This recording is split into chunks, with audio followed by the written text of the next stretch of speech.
What's up, guys? This is my 2010. Let's see if it'll stop.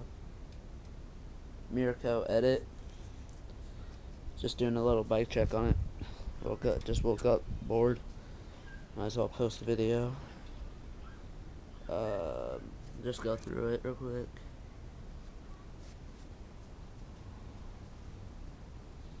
So we got Duo grips right here,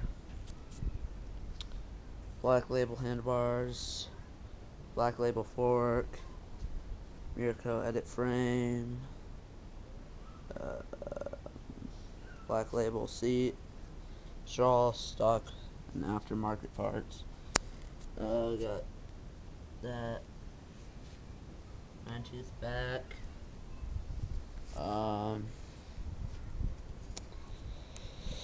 So I just go through. I'm gonna get new fit grips for this. Probably gonna get Sunday purple handlebars, Colony black and purple fork. Gonna get a Colony pivotal seat and seat post. Probably gonna get a Shadow Conspiracy interlock chain. I'm gonna get a lighter sprocket. I might put pegs on because I want to start grinding some more, but I'm gonna put like super light ones on.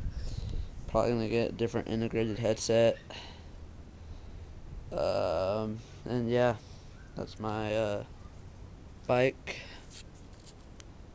Thanks for watching. So just subscribe and all that, and I'll put a new video when I'm done.